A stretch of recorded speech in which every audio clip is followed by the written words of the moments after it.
Hi good morning everyone. ఈ రోజు news పేపర్లో డిఎస్సి గురించి ఒక చిన్న ఆర్టికల్ అయితే రావడం జరిగింది. 10,000 పోస్టులతో నోటిఫికేషన్ రిలీజ్ చేయడానికి ఆంధ్రప్రదేశ్ గవర్నమెంట్ సిద్ధంగా ఉందని ఒక ఆర్టికల్ రావడం జరిగింది. వచ్చే నెలలో డిఎస్సి 10,000 పోస్టులతో నోటిఫికేషన్. ఈ ఏడాది 9,000 మంది రిటైర్మెంట్. ఈసారి ఆంగ్ల కంప్యూటర్ పరిజ్ఞానంపై పరీక్ష.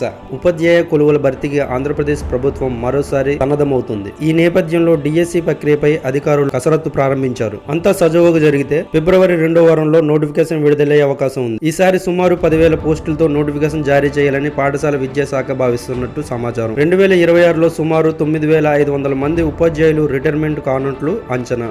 ఎస్జిటి 6,000 మంది, స్కూల్ అసిస్టెంట్లు 3,000 మంది, పిఈటీలు 500 మంది, మొత్తం 9,500 మంది రిటైర్మెంట్ అవుతున్నారు ఈ ఇయర్ లో. సో ఖచ్చితంగా 10,000 దాటే అవకాశం ఉంది. దీంతో పాటు కొన్ని స్కూల్లో వేకెన్సీ పోస్టులు అనేవి ఉన్నవి. వేకెంట్ పోస్టులు, రిటైర్మెంట్ పోస్టులు కలిపితే దాదాపు 10,000 పైగా పోస్టులు ఉండే ఛాన్స్ అయితే 2026 డిఎస్ లో ఉండే అవకాశం ఉంది. సో ఇప్పుడే మీ ప్రిపరేషన్ అనేది స్టార్ట్ చేయండి. ఇంకా ఇలాంటి ఇన్ఫర్మేషన్ కోసం మన ఛానల్ని సబ్స్క్రైబ్ చేయండి, ఫాలో అవ్వండి, ఒక లైక్ చేయండి. Thank you very much. మీరు చూస్తున్నది ఎడ్యుకేషన్ ఫిట్ జోన్ అనే యూట్యూబ్ ఛానల్. Thank you.